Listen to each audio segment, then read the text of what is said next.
কয়েকদিন আগেই বিজেপি সভাপতি হিসেবে নির্বাচিত হয়েছেন নিতিন নবীন। সভাপতি হওয়ার পরেই কাজ শুরু করে দিয়েছেন কনিষ্ঠতম বিজেপি সভাপতি। দিল্লিতে বিজেপি সদর দপ্তরে দফায় দফায় বৈঠক করছেন। সামনেই 5 রাজ্যের ভোট। তবে বিজেপি পাখির চোখ করেছে পশ্চিমবঙ্গকেই।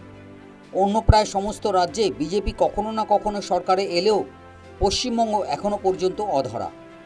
বাংলায় এখনও পর্যন্ত সরকার গঠন করতে পারেনি গেরুয়া শিবির। এবার পরিকল্পনা করেই নির্বাচনী ময়দানে ঝাঁপাচ্ছে বিজেপি। आगामी विधानसभा के जो चुनाव हैं, एक एक राज्यों की प्रदेश द्वारा रिपोर्टिंग हुई और चुनाव में अभी तक की जो तैयारी का उन्होंने जायजा लिया। और यह प्रदेश से आए हुए अध्यक्ष और प्रभारी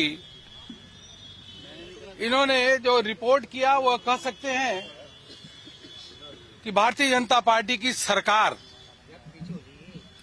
पश्चिम बंगाल में भी बन रही है, असम में भी तीसरी बार रिपीट हो रही है, केरल में भी भारतीय जनता पार्टी का बहुत बड़ा अच्छा प्रदर्शन हो रहा है, सरकार बनाएंगे। और उसके साथ साथ तमिलनाडु में भी भारतीय जनता पार्टी सरकार बनाने जा रही है। पुडुचेरी की भी बहुत अच्छी रिपोर्ट है, फिर से वहां पे रिपीट करेंगे एनडीए की। সভাপতি হওয়ার পর পশ্চিমবঙ্গ দিয়েই রাজ্য সফর শুরু হচ্ছে নিতিন নবীনের। এতেই স্পষ্ট বাংলাকে কতটা গুরুত্ব দিচ্ছে কেন্দ্রীয় বিজেপি। 27 এবং 28 জানুয়ারি রাজ্যে থাকার কথা বিজেপি সভাপতির। সূত্রের খবর, 27 জানুয়ারি কলকাতায় সাংগঠনিক বৈঠক করবেন তিনি। 28 জানুয়ারি বর্ধমানে জনসভা করতে পারেন। দলের যাত্রা শুরু হয়েছিল এই পশ্চিমবঙ্গের মাটি থেকে, তো সেই জন্য তার প্রথম রাজ্য সফর শুরু হচ্ছে পশ্চিমবঙ্গ থেকে।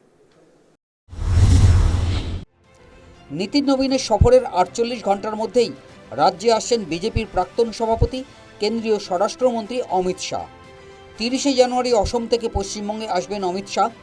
31 জানুয়ারি শিলিগুড়িতে তার সভা করার কথা। জানুয়ারি 17 এবং 18 মালদা এবং সিঙ্গুরে দুটি জনসভা করেছেন প্রধানমন্ত্রী নরেন্দ্র মোদী। দুই সভা থেকেই রাজ্যের শাসক দলকে আক্রমণ করেছেন তিনি।